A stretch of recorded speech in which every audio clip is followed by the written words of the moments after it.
তৈরি হবে সেদিকেও নিঃসন্দেহে এগুলো তার অনেক বড় পদক্ষেপ। আমি বাংলার মেয়েদের যারা ছাত্র রয়েছে বা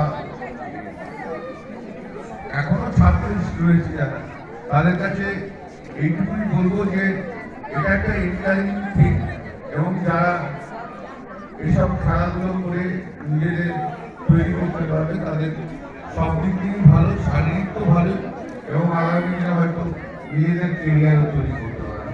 আমি সময় নেব না, সবাই মিলে অপেক্ষা করে আছেন খেলা শুরু হওয়ার জন্য। আমার আন্তরিক শুভেচ্ছা রইল, প্রত্যেকের প্রতি আমার আন্তরিক শুভেচ্ছা রইল। ওমেন এম্পাওয়ারমেন্ট কিন্তু একটা কথার কথা নয়।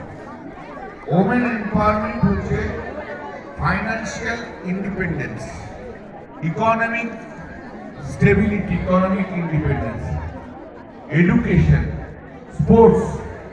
ওমেন এম্পাওয়ারমেন্ট তখনই সার্থক হয় যখন ওমেন প্রতিটি ফিল্ডে গিয়ে নিজেদের প্রতিভায়, নিজেদের জায়গায় দাঁড়িয়ে তারা যখন সাকসেসফুল হয়, তখন অটোমেটিক্যালি ওমেন এম্পাওয়ারমেন্ট হয়।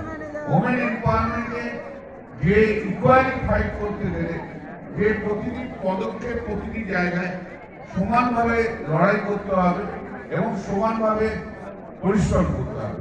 এবং এই পরিশ্রমের জন্য একটা জিনিস হচ্ছে education is an essential quality. এখানে অনেক মেয়েরা রয়েছে যে শিক্ষায় শিক্ষিত হয়ে নিজেদের পায়ে না দাঁড় করাতে পারলে কোনো লাভ নেই।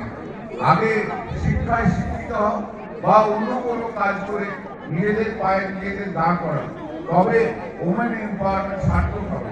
তাহলে আমাদের দেশে মেয়েরা যারা পিছিয়ে রয়েছে, এটা তো সত্যি কথা যে এখনো পর্যন্ত ভারতবর্ষের পশ্চিমবাংলায় মেয়েদের মধ্যে অনেক কষ্ট, অনেক রকম ত্যাগ স্বীকার করতে হয় তাদের জীবনে। সে প্রি ম্যারেজ হোক আর পোস্ট ম্যারেজ হোক, যে কোনো জায়গায় হয়, পোস্ট ম্যারেজগুলো আরো দুঃখদায়ক হয়।